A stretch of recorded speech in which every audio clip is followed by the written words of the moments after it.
सावधान। उडमो अर्हन्ताडम् उडमो सिद्धाडम् उडमो आयरियाडम् उडमो वज्झायाडम् उडमो लोये सब साहुडम्। मंगलम भगवान वीरो मंगलम गौतमो गणी मंगलम कुंद कुंदाद्यो जैन धर्मोस्तु मंगलम। सर्वमंगल मांगल्यम सर्वकल्याणकारकम् प्रधानं सर्वधर्माणां जैनं जयतु शासनं जैनं जयतु शासनं। नमः समय साराय स्वानुभूत्या चकासते चित् स्वभावाय भावाय सर्वभावान्तरच्छिदे। आत्मज्ञान ही ज्ञान है शेष सभी अज्ञान। आत्म शांति का मूल है वीतराग विज्ञान वीतराग विज्ञान। प्रत्येक जीव सुखी होने का ही प्रयत्न कर रहा है, फिर भी सुख प्राप्त क्यों नहीं हो रहा है, यह विचारणीय है।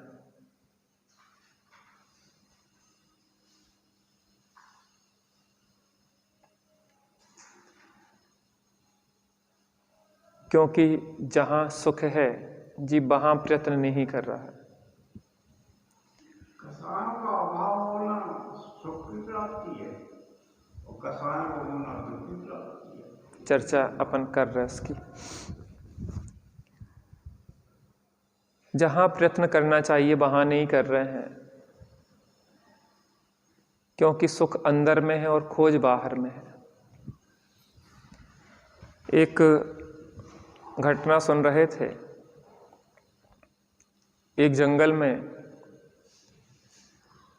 चर्चा चली कि बहुत दिनों से शेर को राजा बनाया जा रहा है, इस बार कुछ परिवर्तन करना चाहिए।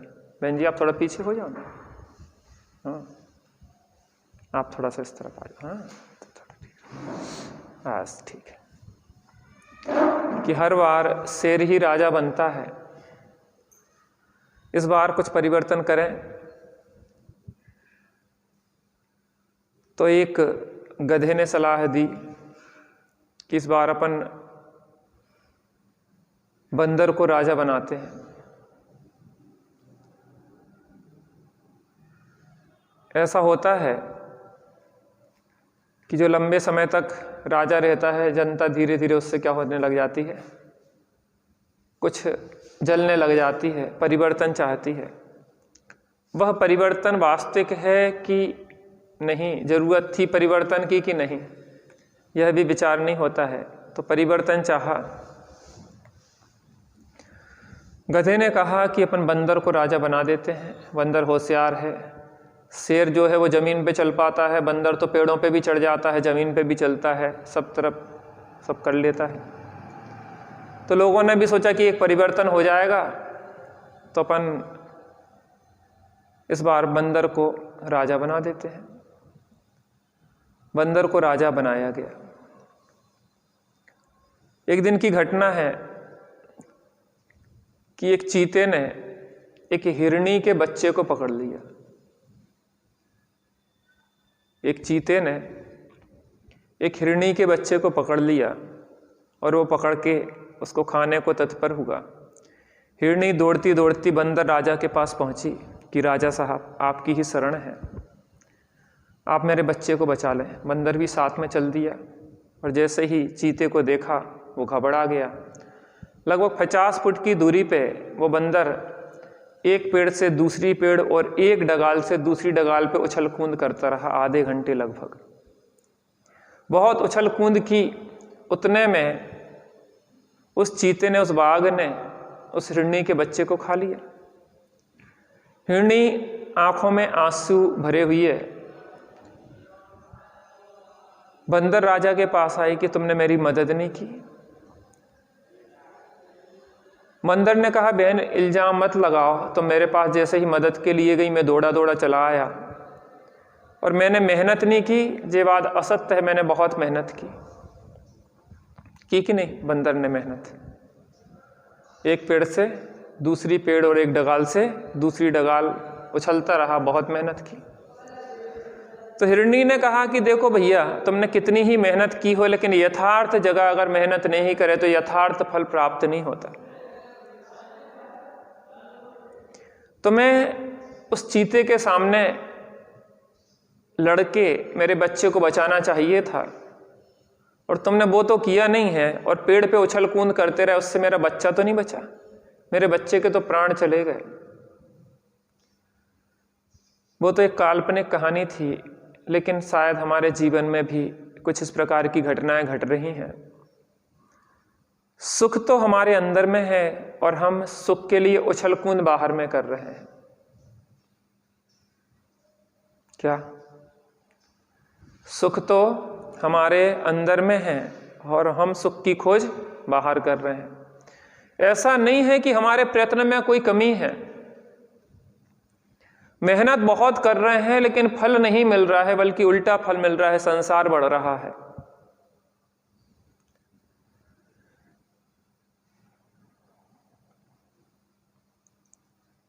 धर्म करना कोई कठिन नहीं है। धर्म सुख, शांति, आत्मा का स्वभाव है। क्या है? आत्मा का स्वभाव है। आत्मा को कहीं किसी से कुछ लेने देने जाना नहीं है। अगर हमें मूंग की दाल बनाना हो तो उसमें बहुत सारी सामग्री चाहिए है। मूंग की दाल चाहिए है, नमक चाहिए है, मसाले चाहिए है, पानी चाहिए है, गैस चाहिए है, तपेली चाहिए और भी बहुत सामग्री। लेकिन आत्मा का अनुभव करने के लिए कुछ भी नहीं चाहिए। सुखी होने के लिए कुछ भी नहीं चाहिए, कुछ भी नहीं करना है। बस जहां पे दृष्टि है वहां से पीठ कर लो और जहां पीठ है वहां से दृष्टि कर लो। इतना सा धर्म है। अनंत जीव अपनी ओर दृष्टि करके आज अनंत सुखी है और आज हम इतनी मेहनत करके भी सुखी नहीं हो पा रहे। इसका मतलब यह है कि हमारी जो मेहनत है वह विपरीत जगह चल रही है। सुख अंदर में है और हम खोज बाहर में कर रहे हैं। इसी भ्रम के निवारण के लिए अपन यहाँ पे चर्चा कर रहे हैं। ये चर्चा किसी आप लोगों के लिए नहीं है, मैं अपने ही अंदर के जो भी दोष हैं उनको दूर करने के लिए यहाँ पे चर्चा कर रहा हूँ। हम सभी सुखी होना चाहते हैं। अगर सही दिशा में सही प्रयत्न करें तो विश्व की कोई भी ऐसी ताकत नहीं है जो हमें सुखी होने से रोक सके, भ्रम के निवारण से रोक सके। पहले कल जो अपन ने विषय पढ़ा था उसको एक बार रिवीजन करेंगे, उसके बाद आगे विषय पे बढ़ेंगे, क्योंकि विषय एक दूसरे से जुड़े होते हैं। जब तक पिछले विषय पे थोड़ा सा अपन चर्चा नहीं करें तब तक आगे का विषय उतना समझ में नहीं आता है। 13 नंबर पेज पे दूसरा पैराग्राफ, राग द्वेष का अभाव ही वास्तविक सुख है। जो चाचा कह रहे थे अभी, सुख क्या है? राग द्वेष का अभाव। राग द्वेष का अभाव कैसे हो, उनके अभाव हेतु निज चैतन्य को किस प्रकार पहचाना जाए, इस बारे में विस्तार से विचार करते हैं। जो पुरुषार्थ सिद्धि उपाय का श्लोक क्रमांक 14 अपन ने कल देखा था। एवमयम् कर्म कृतेर भावेर असमाहितोपि युक्त एव प्रतिभाति बालिसा नाम प्रतिभासा सा खलु भव बीजम संसार का बीज क्या है? आचार्य देव से शिष्य ने पूछा तो उनने श्लोक लिखा, इस प्रकार यह आत्मा कर्मकृत रागादि अथवा शरीरादि भावों से संयुक्त ना होने पर भी, जो राग है ना, राग ये आत्मा का स्वभाव नहीं है। क्या? राग जो है वो आत्मा का स्वभाव नहीं है, क्योंकि वो हमें कष्ट देता है। क्या देता है? क्या देता है? कष्ट देता है। और स्वभाव में कभी कष्ट नहीं होता, और जहां कष्ट होता वहां स्वभाव नहीं होता। कर्मकृत रागादि अथवा शरीर आदि, दो चीजें मिली हमें कर्म से, जो शरीर आदि वाह सामग्री और अंदर में मोह राग द्वेष के भाव, मोह कर्म की वजह से संयुक्त ना होने पर भी अज्ञानी जीवों को संयुक्त जैसा प्रतिभासित होता है। प्रतिभासित माने जैसा है नहीं वैसा लग रहा है। वह प्रतिभास ही निश्चय से संसार का बीज है। वो भ्रम, क्या? वो भ्रम। जनमाणी और कुछ नहीं करती। भ्रम रोग हर जिनके वचन मुख चंद्रते अमृत झरे। जनमाणी हमारे भ्रम को निवारण कर लेती है। दूसरा श्लोक दिया, विपरीताभिनिवेशम निरस्य सम्यग व्ययस्य निज तत्वम यत तस्माद विचलनम सा एव पुरुषार्थ सिद्ध युपायोयम। विपरीत श्रद्धान का नाश कर निज स्वरूप को यथार्थ रूप से जानकर अपने स्वरूप से चलायमान न होना, वही पुरुषार्थ सिद्धि का उपाय है। जहां भ्रांति मिटती है वहां शांति आए बिना रहती नहीं। भ्रम मिटेगा तो शांति आएगी। मिटी भ्रांति मिली शांति। भ्रम मिटता है तो शांति आती है। देखो, अपन पहले विचार करके आए कि जब हम अपने को आत्मा रूप देखते हैं तो हमें कोई तकलीफ नहीं है। जलेगा तो कौन? शरीर। कटेगा तो कौन? शरीर। गलेगा तो कौन? शरीर। बूढ़ा होगा तो कौन? शरीर। छूटेगा तो कौन? शरीर। शरीर की संतान, शरीर की पत्नी, शरीर के लिए कुटुंब, परिवार, धन, मकान, सब। इन सब का संबंध मात्र शरीर के कारण है। और जहां शरीर को अपना नहीं माना, तो जैसे हमसे कोई कहे कि आपकी सास बीमार है, क्या कहे? आपकी पत्नी मर गई है, आपके बच्चे मर गए हैं, तो क्या होगा हमें? क्यों नहीं होगा दुख हमें? क्यों नहीं होगा? एक स्त्री से संबंध जोड़ने से ये सब खड़े होने वाले थे। हमने विवाह नहीं किया तो सास होती किसकी? विवाह करते तो सास होती, विवाह करते तो बच्चे होते, विवाह करते तो परिवार कुटुंब जो ससुराल पक्ष के हैं सब होते। तो एक से संबंध नहीं जोड़ा तो फिर समस्या क्या है? ऐसे ही आत्मा को छोड़ के हमने शरीर से संबंध नहीं जोड़ा। देखो, शरीर का छूटना आदि तो अपने समय पे होगा अम्मा जी। शरीर को हम छोड़ना चाहें तो भी नहीं छूटेगा। आयु कर्म जब तक है, एक क्षण उसको घटा बढ़ा नहीं सकते।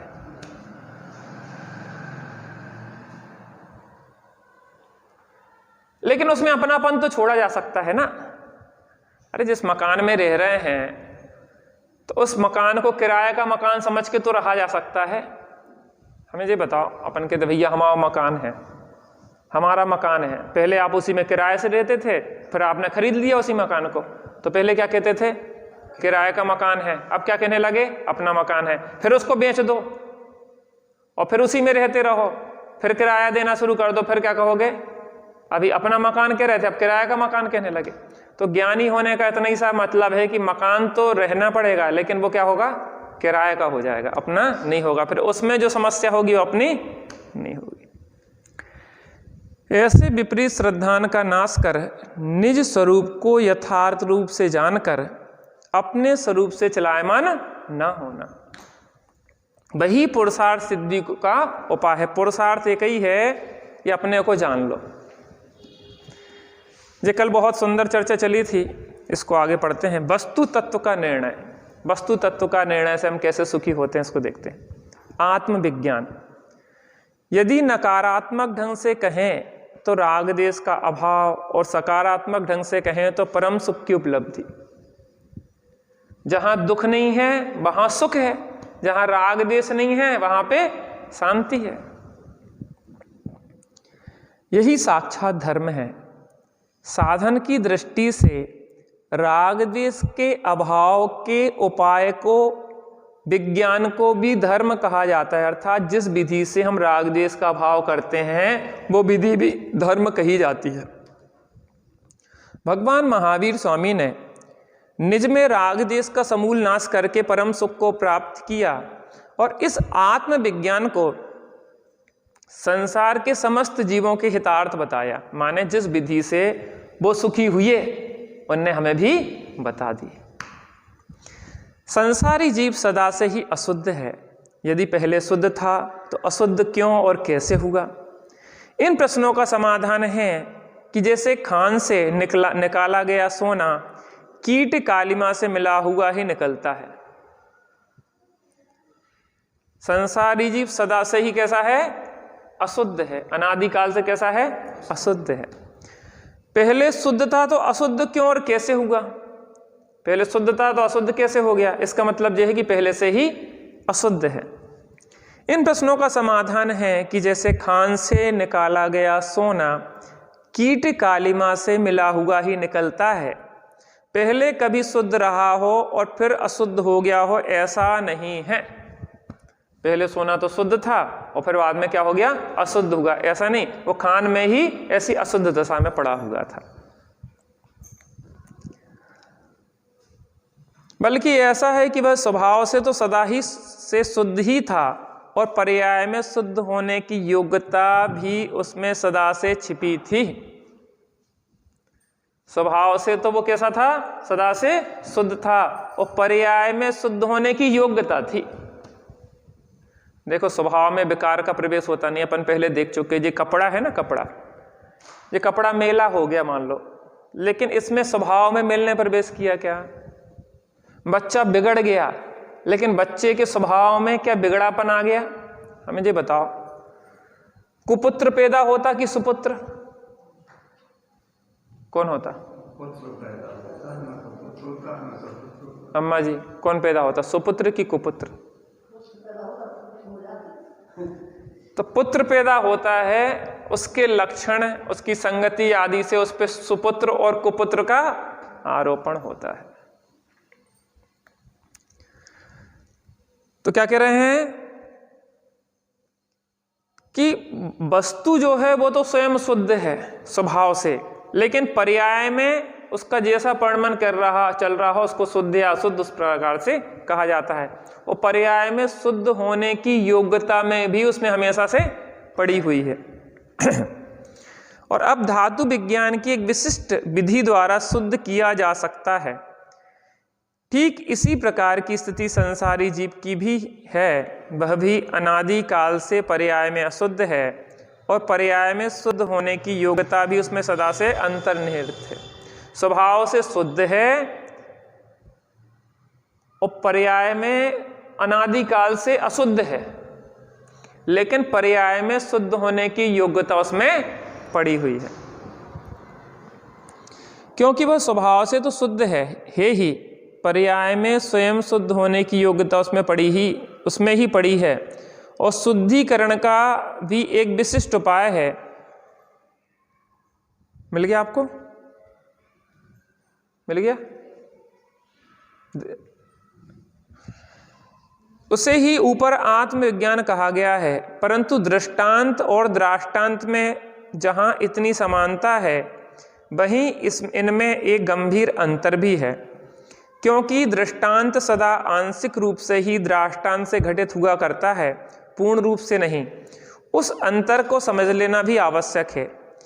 खनिज स्वर्ण तो एक जड़ पदार्थ है। सोना क्या है? जड़ की चेतन, एक जड़ पदार्थ है। उसको शुद्ध करने के लिए तो दूसरा कोई धातु कर्मी चाहिए, क्योंकि जो जड़ है तो उसको तो पराधीनता है। परंतु जीव तो चेतन है, स्वयं सामर्थ्यवान है। अपनी अशुद्धता का सही कारण समझकर और उसके अभाव का सही उपाय करते हुए इसे तो स्वयं ही अपने को शुद्ध करना है। जीव अर्थात मैं कैसा हूं, सामर्थ्यवान हूं, और अपनी अशुद्धता का सही कारण समझें कि किस कारण से अशुद्धि हो रही है, और उसके अभाव का सही उपाय करते हुए इससे तो स्वयं ही अपने को शुद्ध करना है, ना तो इसको शुद्ध करने का दायित्व किसी दूसरे का है। मैंने तेरे ही भरोसे पारसनाथ भंवर में नैया डाल दी। तो पारसनाथ भगवान तुम्हें पार नहीं करेंगे, ना उनके भरोसे पड़े रहना, ना उनका भरोसा छोड़ना, क्योंकि विधि तो वही बताएंगे, लेकिन नैया पार किसको करना पड़ेगी। कल आपसे कहा था कि मोक्ष आपको चलना के नहीं चलना। अब पारसनाथ भगवान जबरदस्ती नैया पार कर दें, अम्मा जी नहीं कर भी दें तो कितनी पराधीनता होगी। हम तो जावो नहीं चाह रहे हो, बेकर चलो, तो आदमी दुखी हुई है मोक्ष में कि सुखी हुई है। और कुड्डत रे पारसनाथ भगवान को गिनने जबरदस्ती मोक्ष पहुंचा दो, वापसी की व्यवस्था नहीं। मोक्ष एक ऐसी जगह है कि जहां पे जाते हैं फिर आते नहीं है। क्या तुम सोचो कि हम नाती पोतन को देखवे आ जाएं, लड़का बहू को देखवे आ जाएं तो ऐसे तो अपन जाते नहीं है।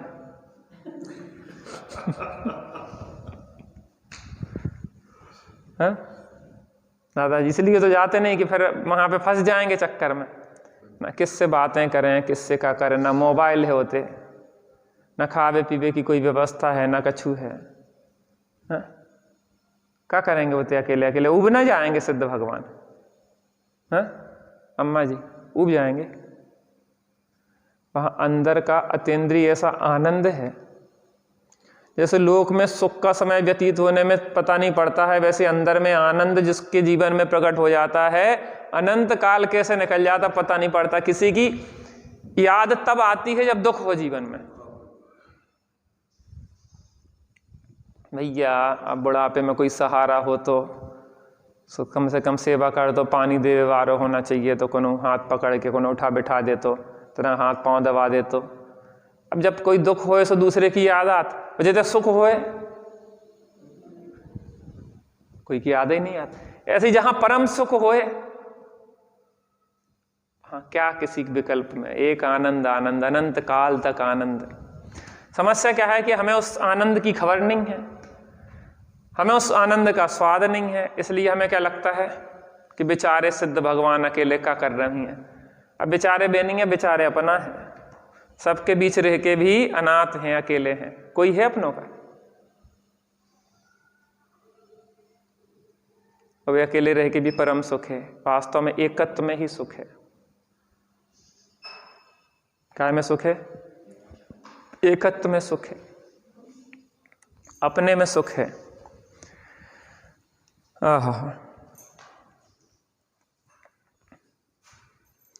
ना तो इसको शुद्ध करने का दायित्व किसी दूसरे का है, और ना ही किसी दूसरे में इसको शुद्ध करने की सामर्थ्य है। ना तो किसी की जिम्मेदारी तुम्हें शुद्ध करने की है, और ना किसी में सामर्थ्य है। अब देखना, सुखी करने की भी जिम्मेदारी किसी की नहीं है, दुखी करने की भी किसी की जिम्मेदारी नहीं है, और किसी की सामर्थ्य तुम्हें दुखी करने की भी नहीं है। हम 1000 गालियां दे रहे हैं पारसनाथ भगवान को, कितने दुखी होंगे। जिंदगी भर देते रहे गाली तो कितने दुखी होंगे। चलो पारसनाथ भगवान तो पूर्ण वीतरागी है, मुनिराज को दे रहे, कितने दुखी होंगे? नहीं होंगे। क्यों? वे जानते हैं जिसको गाली दी जा रही वो मैं नहीं हूं, मुझे गालियां दी नहीं जा सकती, क्योंकि मैं शरीर थोड़ी ना हूं। गालियां देंगी शरीरों को, और मैं आत्मा हूं, आत्मा को गाली दे के दिखाओ, दो आत्मा को गाली। काली है कि गोरी है कि लंबी है कि छोटी है कि लंबी नाक है कि कान ऐसी है कि, इन्हीं शरीर के आधार पे ही तो गालियां देंगे।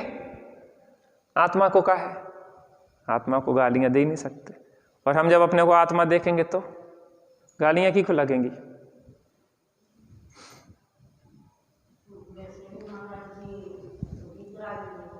वीतरागी पूर्ण तो नहीं है, 3 कसाय के अभाव रूप वीतरागी है। उसके बाद भी उनकी इतनी कसाय मंद है, उन्हें शरीर अपनो लगा ही नहीं रहो, 3 कसाय का अभाव है तो उन्हें कष्ट नहीं है, अपनापन नहीं है। अच्छा ये बताओ, इन अम्मा जी को गाली दी जाए आपको कितना कष्ट? कुछ नहीं। आपको गाली दी जाए इन अम्मा जी को कितना कष्ट? अब जब दूसरे परायापन जहां होता है वहां पे गाली काय को कष्ट देती? ऐसे यहाँ व्यवस्था है। जो आत्माएं अशुद्धता के रोग से स्वयं को मुक्त कर सकी, वे हमें उस मार्ग की, उस विज्ञान की केवल जानकारी दे सकती हैं और उनको देखकर हम स्वयं में उन रूप होने का उमंग उत्साह पैदा कर सकते हैं। पर यह पुरुषार्थ तो हमें स्वयं ही करना पड़ेगा। किसको करना पड़ेगा? आपको जोश तो दे सकते कि भैया करो, आत्मा का कल्याण, इसमें सुख है, लेकिन करना तो कल्याण किसको पड़ेगा? अपने को ही। भगवान महावीर ने स्वयं को शुद्ध करके जीव मात्र को संबोधन करते हुए कहा कि हे जीवों, तुम भी मेरी भांति स्वयं को शुद्ध स्वभाव को पर्याय में व्यक्त कर सकते हो, परमात्म दशा प्रकट कर सकते हो। भगवान महावीर ने हमें परमात्मा बनने की विधि बताई है। यहां तक कल का रिवीजन किया, अब आगे बढ़ते हैं। जीव का कर्म व शरीर से संबंध और पुनर्जन्म। अब ये बहुत महत्वपूर्ण यहाँ पे चर्चा आ रही है। चर्चाएं तो सब महत्वपूर्ण है, हमारे दुखों को हरने वाली है। जीव का कर्म और शरीर से क्या संबंध है, इसके बारे में यहाँ चर्चा होगी। यद्यपि यह जीव ज्ञान दर्शन स्वभाव वाला है। कैसे हैं हम? मैं ज्ञानानंद स्वभावी हूं, मात्र जानना मेरा काम और मात्र देखना मेरा काम। तथापि अशुद्ध अवस्था में इसके साथ कर्मों का संबंध है। कैसा?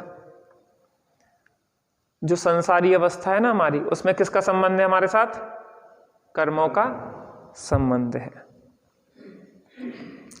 उस कर्म संबंध की वजह से इसको बहिरंग में तो शरीर की प्राप्ति होती है। कर्मों का संबंध है 8 कर्मों का, उन कर्मों के कारण बहिरंग में काय की प्राप्ति हुई है? हमें नाना प्रकार के शरीरों की, नाम कर्म के उदय में हमें नाना प्रकार के शरीरों की प्राप्ति हुई। और अंतरंग में राग देश रूप विकारी भावों की प्राप्ति है। देखो, अंतरंग में राग देश विकारी भावों की प्राप्ति का मतलब ये होता है कि जीव के चारित्र मोह का उदय आता है और जीव उसमें जुड़ता है, तो मोह राग देशी आदि विकारी भाव जीव की परिणति में ही उत्पन्न होते हैं। क्या? चारित्र मोह का देखो, जब तक जीव के कर्म का उदय ना हो तब तक उसको कसाय उत्पन्न नहीं हो सकती। क्या कहा चाचा? आप इधर सामने बैठा करो, हमारे सामने। ये तरफ बैठा तो हमें गर्दन बार बार तय करने पड़ते, वो थोड़ा मंदिर के काम में व्यस्त हो गए, मंदिर के काम में व्यस्त हो गए। वो बेदी तरफ नहीं, ऐसे सामने बैठो, सामने से बस इतने ही, ऐसे। हाँ, तो ऐसे में ठीक रहता। वो तो बेदी तो ई तरफ है, बस तो सामने हमें बार बार नहीं देखने पड़े बस। अब देखो, राग द्वेष कैसे उत्पन्न होते हैं? जैसे किसी को क्रोध हुआ, क्रोध, तो क्रोध जब होता है तो उसमें द्रव्य क्रोध कर्म का उदय होता है। क्यों पंडित जी? क्या कभी बिना कर्म के उदय के क्रोध हो सकता? नहीं हो सकता। क्यों? क्योंकि बिना कर्म के उदय के जो हो वो उसका स्वभाव होगा। स्वभाव को किसी की आवश्यकता नहीं होती, और विभाव बिना पर के अवलंबन के होता नहीं। तो जो रागदेश हो रहे हमारे, वो रागदेश पूर्वोपार्जित जो हमने द्रव्य क्रोध कर्म बांधा था, उसका जो उदय आया, उस उदय में हम जुड़े उस कर्म का उदय तो है, लेकिन कर्म ने जबरदस्ती हमें क्रोध कराया नहीं। क्या? कर्म ने हमें जबरदस्ती क्रोध कराया नहीं। कर्म के उदय में जीव स्वयं जुड़ा। कौन जुड़ा? अंतरंग में द्रव्य कर्म का उदय और बाह्य में नो कर्म का अवलंबन, और उनके लक्ष्य से जीव के भाव कर्म हुए। अब ऐसा समझो कि हमें गुस्सा आया, ठीक है ना, गुस्सा आया, तो गुस्सा कैसे आया? कि इनने हमें गाली दी। गुस्सा आया तो बाहर में भी तो कोई होता है कि नहीं होता है? ऐसा नहीं होता कि बाहर में कोई ना होगा। गुस्सा आया, आप पत्थर से टकरा गए, पांव आपका पत्थर में अटका और आप गिर पड़े। बताओ इतने आदमी कैसे पत्थर न कलिए छोड़ देते? तो वो बाह्य में नो कर्म भी होगा। कोई व्यक्ति ने आपको गाली दी तो वो नो कर्म भी होगा, और अंतरंग में द्रव्य कर्म का उदय भी होगा उसके साथ। देखो बाहर में कोई व्यक्ति ना भी हो तो कल्पना तो करी जा सकती है, उसने हमारे से ऐसा कहा था, हम उसको ऐसा कहेंगे, फिर वो ऐसा कहेगा तो फिर हम ऐसा कहेंगे, फिर ऐसा कहेगा तो हम वैसा कहेंगे। चलती रहती कि नहीं? कितनी लंबी रेखाएं चलती रहती हैं, कितने विकल्प चलते रहते, एक के बाद एक। फिर अब हमें मिलेगा तो हम 2 झापड़ लगाएंगे, फिर 2 वो लगाएगा तो हम और लगाएंगे, हम फिर ऐसा करेंगे। अभी कुछ हो नहीं रहा, काय में चल रहा है? मनोकल्पनाओं में।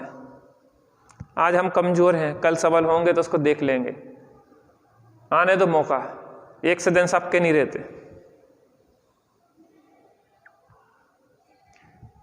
तो वो बाहर में नौकर्म का अवलंबन साक्षात भी हो सकता, और आप मन में बना सकते, उसको इमेज खड़ी कर सकते।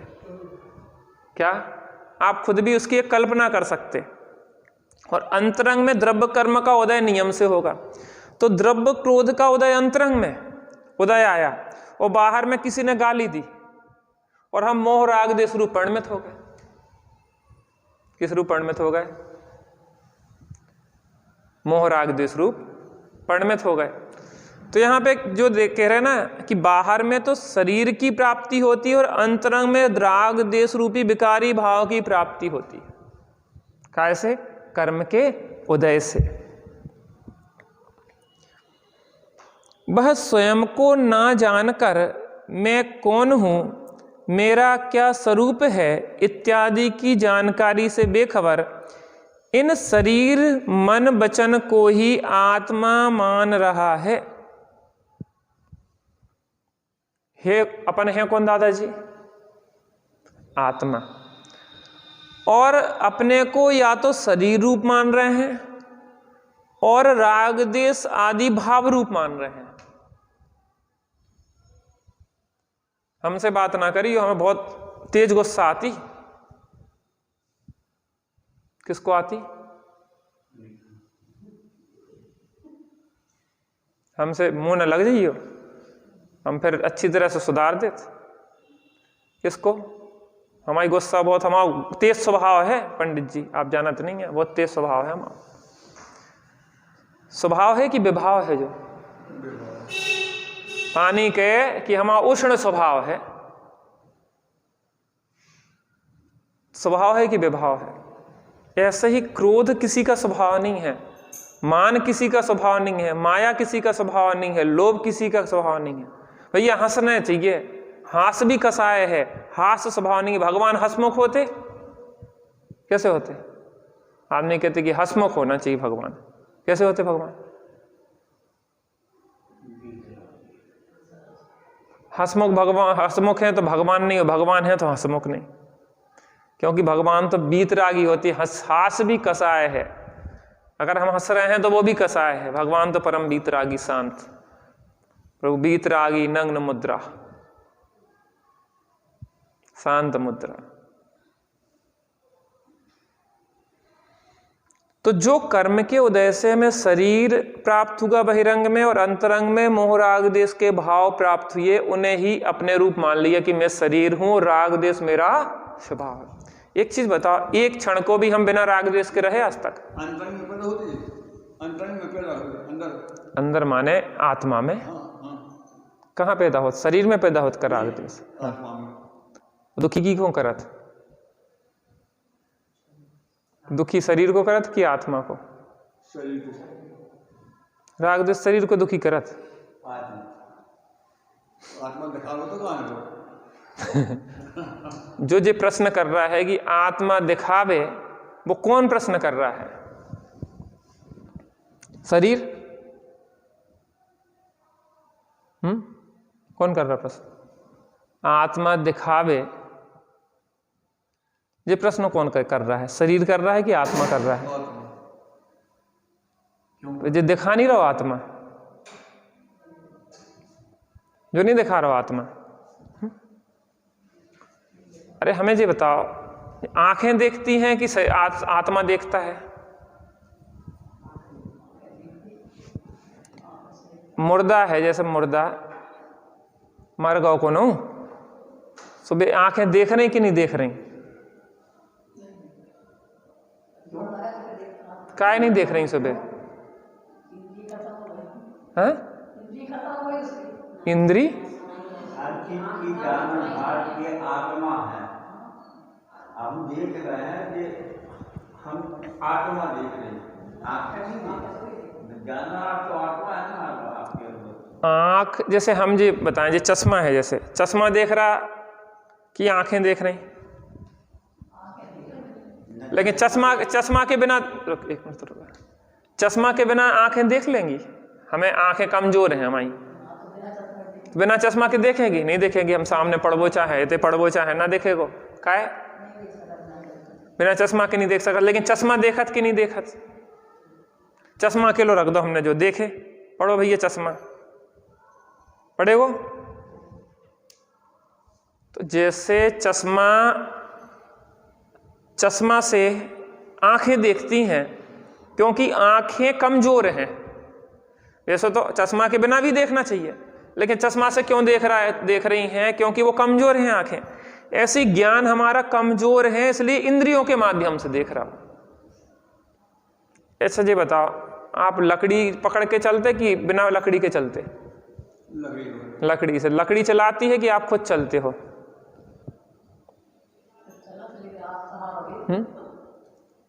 लकड़ी चलाती है कि आप चलते हो? फिर लकड़ी क्या करती? सहारा तो तब है, आप तो डरे रहो और लकड़ी के की उठा के चला लकड़ी से कहे। आप उठबे को प्रयास ना करो, आप चलवे को प्रयास ना करो, लकड़ी से के चला चला चला चला, फिर लकड़ी चलाएगी कि नहीं? आप जब चलते हो, अपनी ताकत से चलते हो, तो लकड़ी सहारा बन जाती है। ऐसे ही ज्ञान जब अपनी ताकत से देखता है, तो आंखें देखने में सहयोगी बन जाती है, क्योंकि कमजोर है अपना ज्ञान। मति सुरत ज्ञान कमजोर है। केवल ज्ञान हो जाएगा तो बिना अवलंबन के देखेगा, अवधि ज्ञान बिना अवलंबन के देखेगा, मन पर्याय ज्ञान बिना अवलंबन के देखेगा।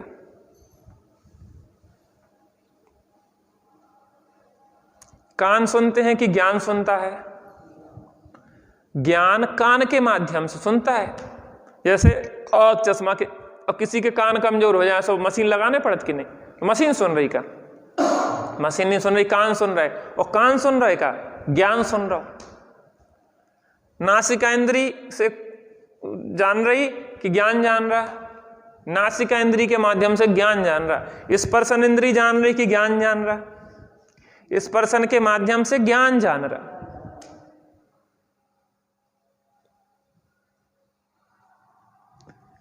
जीभ चख रही कि ज्ञान चख रहा? जीभ के माध्यम से, रसना इंद्री के माध्यम से ज्ञान चख रहा है।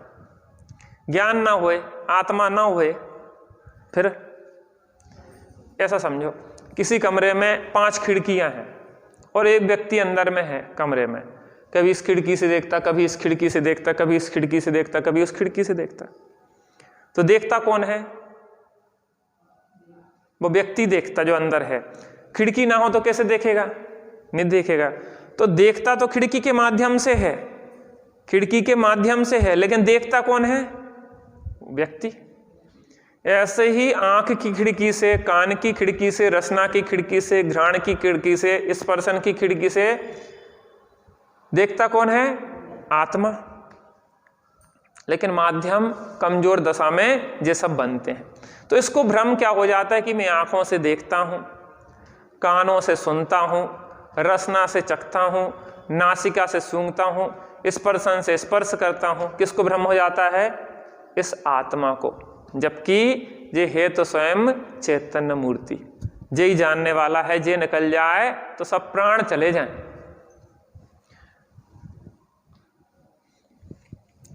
तो क्या कह रहे हैं?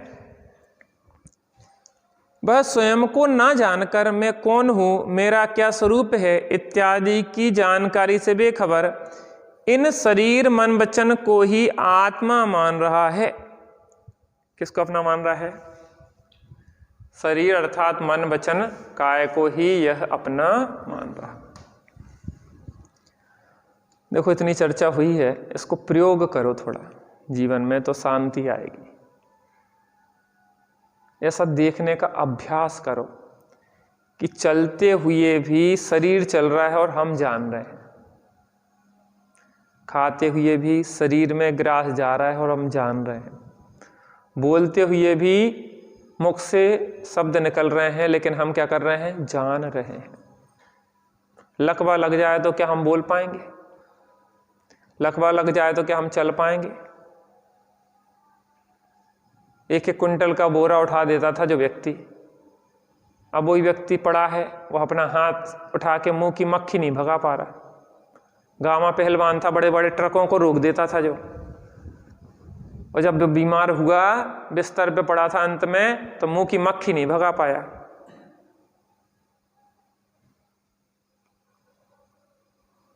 तो इस आत्मा से ही सब कुछ सा प्राण है।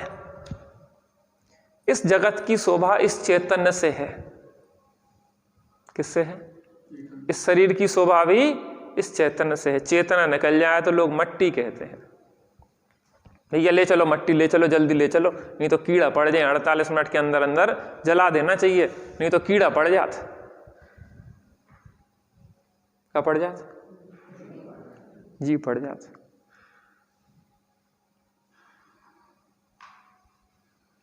अभी भी मिट्टी तो है लेकिन चेतना है, इसलिए उसका आदर हो रहा है, और चेतना निकल जाए तो उसका क्या आदर। तो शरीर के कर्म के वजह से शरीर और राग देश आदि जो हुए हैं, मिले हैं, उनको यह जीव क्या करता है? अपनी खबर ना होने से शरीर को अपना मानता है, या राग देश के जो विकारी भाव होते हैं उन्हें अपना मानता है।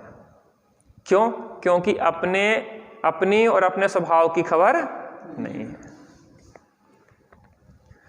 क्रोधादि भावों को ही अपना स्वभाव मान रहा है। जिस शरीर को प्राप्त करता है उसी शरीर रूप अपने को मान लेता है। जो जो तन मिलता है तुझको उसी रूप बन जाता आप, फिर उसके परिवर्तन को लक होता है मन में संताप। जो शरीर मिलता है उसी रूप हम बन जाते हैं। आपका क्या नाम दादाजी? आपका नाम क्या है? ज्ञानचंद जी। आप ज्ञानचंद हो कि ज्ञानचंद हो?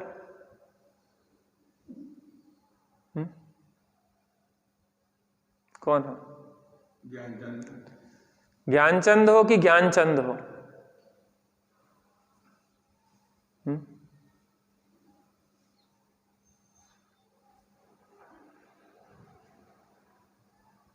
नहीं आया समझ में? दो ज्ञानचंद है यहाँ पे। एक तो ये इस शरीर को नाम ज्ञानचंद रख दो, और एक अंदर में ज्ञानचंद है आत्मा। तो कौन से ज्ञानचंद हो आप? अंदर से हैं? अंदर से और बाहर से? दादा जी से बात करने दो हमें। कौन से ज्ञानचंद हो, अंदर वाले कि बाहर वाले? ये तो बाहर वाले, अंदर वाले।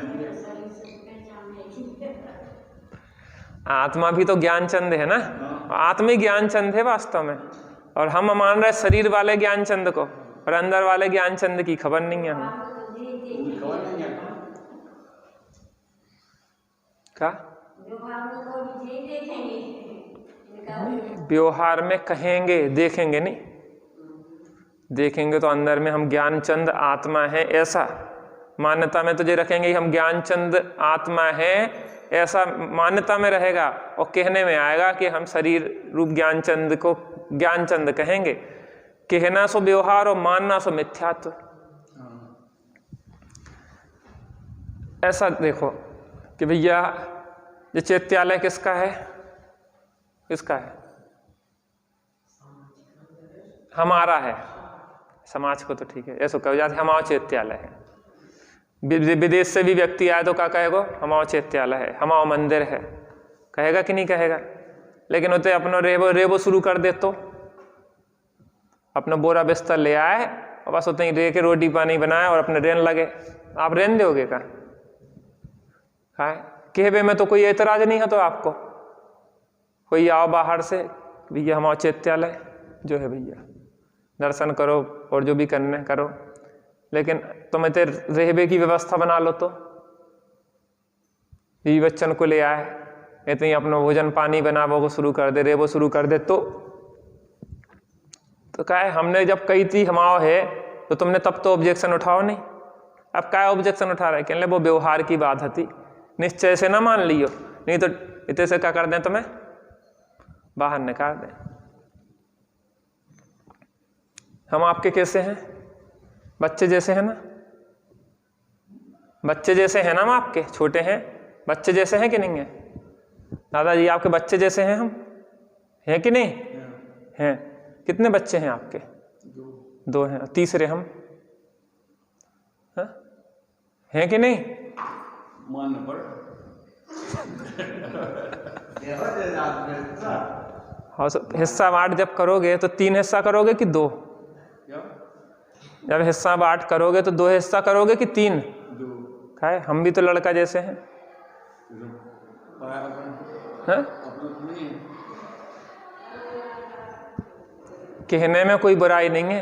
पंडित जी आप तो हमारे लड़के से बढ़ के हो, सब आप ही को तो है पंडित जी, हमारे लड़कन से बढ़ के हो आप ही को आए जो घर, आप ही के आशीर्वाद से सब है। लेकिन कहने में बात अलग है और मानने में बात अलग है। मान लेंगे तो चोर कहलाएंगे, बेईमान कहलाएंगे। ऐसे ही शरीर को अपना कहना कि मैं ज्ञानचंद, शरीर को अपना कहना कोई दिक्कत नहीं है। क्या नाम अम्मा जी आपको?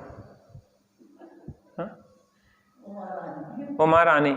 उमा रानी कहना कोई दिक्कत नहीं, लेकिन मैं चैतन्य रानी हूं, ये अंदर में ध्यान तो रहना चाहिए। चैतन्य स्वरूप आत्मा हूं, यह ध्यान रहना चाहिए। शरीर का नाम ज्ञानचंद नहीं, मैं ज्ञानानंद स्वभावी आत्मा हूं। जे अंदर श्रद्धा में हो और बाहर में फिर तुम्हें जो करने के तरफ से केवे में कुछ दिक्कत नहीं।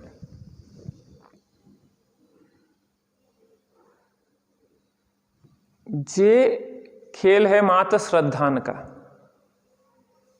क्या खेल है? श्रद्धान का।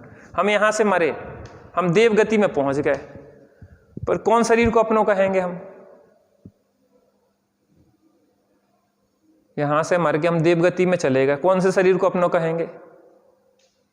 इस शरीर को कि देवगति के शरीर को? देवगति को जो बेक्रियक शरीर है, जो औदारिक शरीर है, वो बेक्रियक शरीर है। फिर की शरीर को अपनों कहेंगे? हम देव हैं।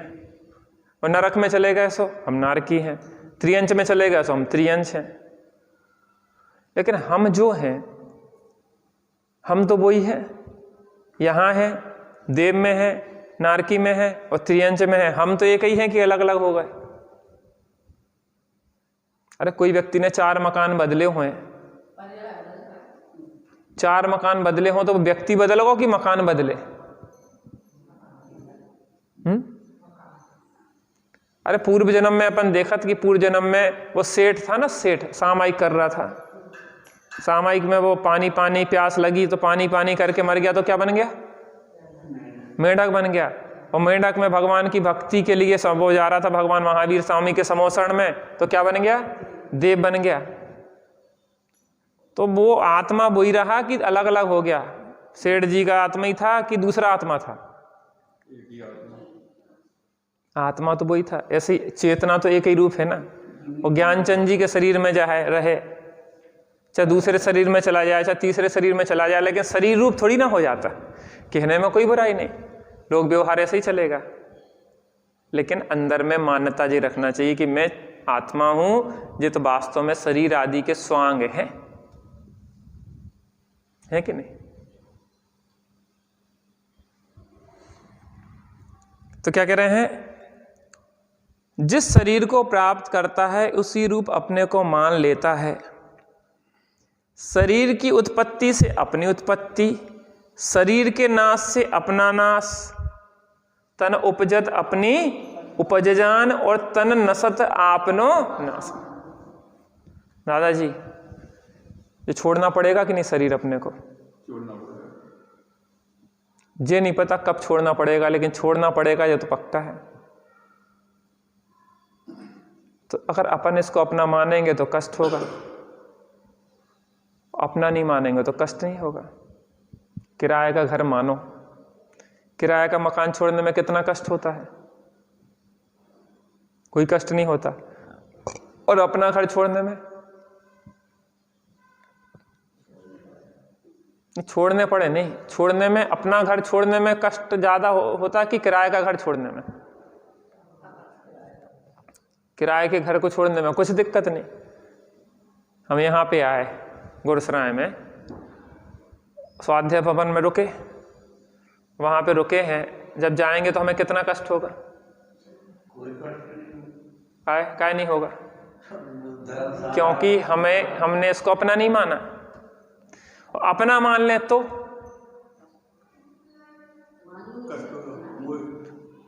हम अपना मान के हम तो रुक के रह जाएं, अब तो हमें जाने हमारा घर है जो तो ही रहेंगे हम, और सब पसारा फैला लें तो लोग धक्का दे दे के निकालेंगे और हम रोएंगे कि नहीं हमें निकलने नहीं है। और हम मेहमान बन के रहें तो किसी को कोई कष्ट नहीं है, हम जिंदगी भर रह सकते। धर्म आराधना करो, मेहमान बन के रहो, कब्जा नहीं करो तो कोई को कष्ट नहीं है, और कब्जा कर वो शुरू करो तो कष्ट है। ऐसे ही शरीर को आराम से मेहमान की तरह रहो। इस शरीर में आत्मा रह रही है, मेहमानगिरी कर रही है, आराम से विश्राम कर रही है, थोड़ी देर के लिए थक गई, चार गति में थोड़ी थोड़ी स्टॉपेज व्रत, कभी देवगति के स्टॉपेज पर रुक जाती है, कभी नरक के स्टॉपेज पर रुक जाती है, कभी त्रियंश के, कभी मनुष्य के स्टॉपेज में आराम कर ले थोड़ी थोड़ी, लेकिन फिर क्या है, दूसरे में आगे बढ़ जाती है। जो मेले में पंथी जन मिलने धरे फिरते, ज्यों तरुवर पर रेन बसेरा पंछी आ करते, कोस कोई दो कोस उड़े फिर थक थक करके हारे, और जाए अकेला अकेले ज्ञानचंद, ना कोई भी साथ में पर मारे। जानकारी हो तो कोई दिक्कत नहीं। अगर अपने को शरीर और आत्मा की पृथकता की जानकारी है तो क्या कष्ट? कष्ट को सवाल तो तभी पैदा हो जबकि अपने को पृथकता का भेद नहीं है। सरल है उपाय की कठिन?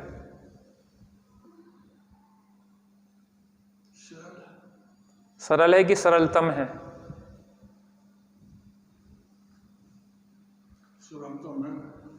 सुगम है कि सहज है? बस ज्ञानी कहें सहज का धंधा, वाद विवाद करे सो अंधा। मार्ग माता बहुत सरल है, बस हमारी कुटेबों के कारण हमने कठिन बना लिया। कष्ट काय का है? ये राग द्वेष अग्नि जब तक नहीं बुझेगी, शांति हृदय को चेतन तब तक नहीं मिलेगी। चाहे कितने तीर्थ कर लो, चाहे कोटि दान दे लो, कितने तीर्थ कर लो, चाहे कितने ही दान दे दो, जब तक राग द्वेष की अग्नि नहीं बुझेगी तब तक शांति मिलने वाली ना। हमारे सुनाने से शांति मिलेगी, ना आपके सुनने से शांति मिलेगी। राग द्वेष को मिटाने से शांति मिलेगी। छुटकारा क्या चाहिए? राग द्वेष को छुटकारा, अपने आत्मा में जुड़ जाओ, छुटकारा अपने में कोरोना चल रहा हो तो कोरोना में आदमी से क्या कहती सरकार, घर में रहो तो कोरोना से बचे रहोगे, घर से निकले तो कोरोना होगा। ऐसे ही अपने आत्मा के बाहर से निकलोगे तो राग देश होगे, आत्मा में रहोगे तो राग देश का भाव, सुखी रहेंगे।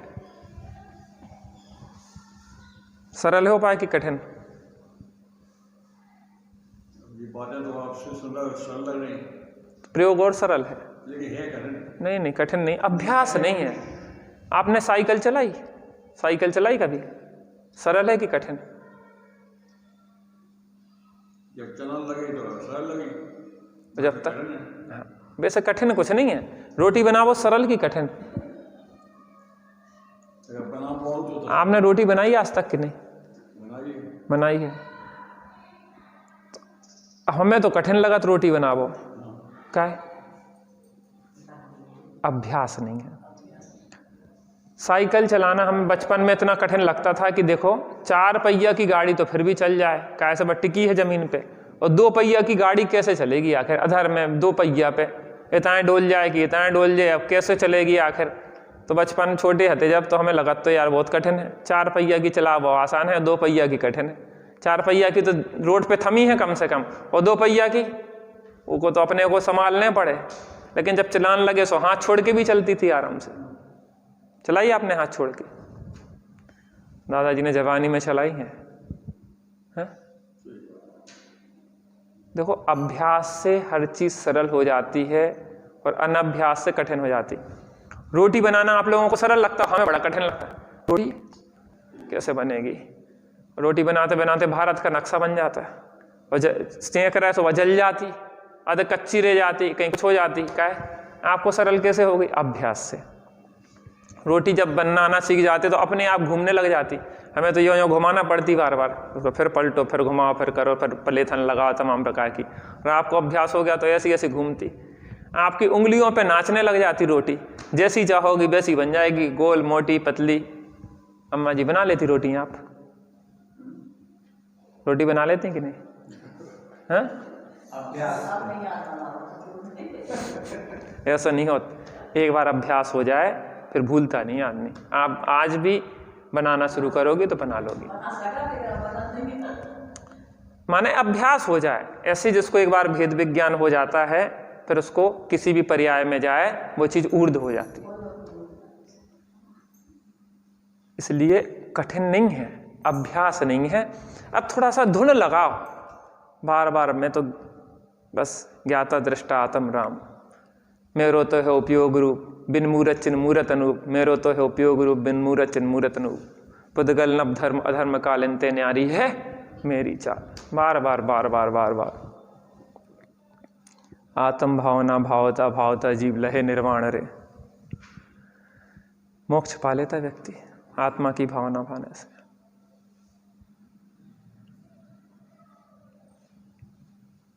अभ्यास करो, बहुत सरलतम कार्य है। जिसकी चर्चा इतनी सुंदर वो कितना सुंदर होगा। उस चेतना की चर्चा ही इतनी सुंदर है। जिस शरीर को प्राप्त करता है उसी शरीर रूप अपने को मान लेता है। शरीर की उत्पत्ति से अपनी उत्पत्ति, शरीर के नाश से अपना नाश, शरीर में रोग होने से स्वयं को रोगी और शरीर के स्वस्थ होने से स्वयं को स्वस्थ मानता है। आपके प्रश्न को जवाब यही खुद जो पढ़ो, जब आपका शुरू में प्रश्न करो तो क्या शरीर का तकलीफ है, तो जो जवाब लिखो तो पढ़ो उससे आप। उसी शरीर रूप अपने को मान लेता है। शरीर की उत्पत्ति से अपनी उत्पत्ति, शरीर के नाश से अपना नाश, शरीर में रोग होने से स्वयं को रोगी और शरीर के स्वस्थ होने से स्वयं को स्वस्थ मानता है, जबकि वस्तु स्वरूप इसके विपरीत है। हम सोचे कि पश्चिम से सूरज निकले, तो पश्चिम से नहीं निकलेगा। हम शरीर रूप हो जाएं तो 3 काल में हम शरीर रूप हो सकते नहीं। तू ही शुद्ध है, तू ही बुद्ध है, तू ही गुण अनंत की खान है। सुन चेतना अब जागना, सुन चेतना अब जागना। तूने कुछ भी तो है किया नहीं, तुझे कुछ भी तो है हुआ नहीं। सुन चेतना अब जागना, सुन चेतना अब जागना। तू ही शुद्ध है, तू ही बुद्ध है, तू ही गुण अनंत की खान है। सुन चेतना अब जागना, अब जागना, सुन चेतना। भगवान क्या कह रहे हैं? अब तो चेतो।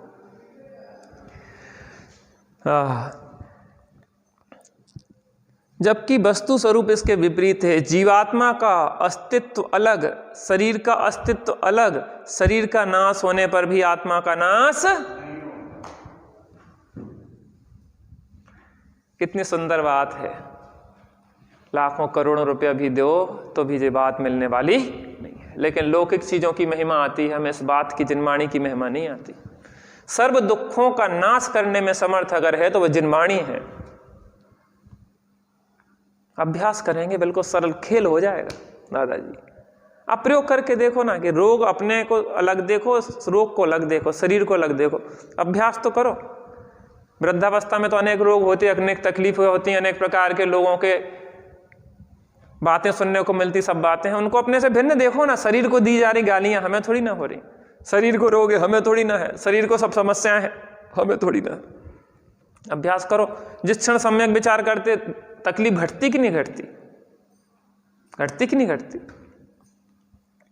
तो तकलीफ मिट जाएगी जब अपने को शरीर रूप अनुभव नहीं करें। समय क्या हो गया अपना? जिंदगी के 3:45 बज गए। संध्या वही जा रही है। जीवन की सांझ होने के पहले ज्ञान का दीपक जलाया कि नहीं? जलाया कि नहीं? जलाया कि नहीं? जलाया कि नहीं? है?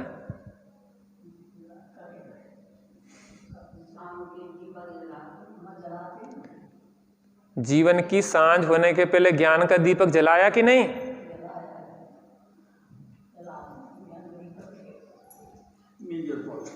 तो अब जला लो, अब कुछ नहीं बिगड़ो। अभी भी बहुत समय है।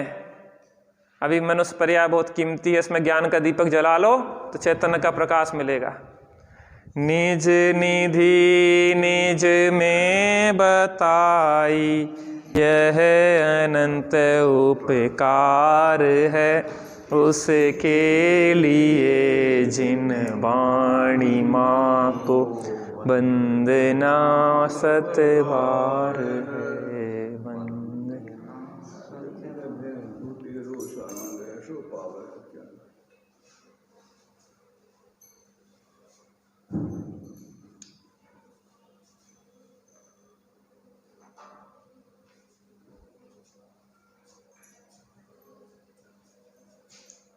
ओम शांति शांति।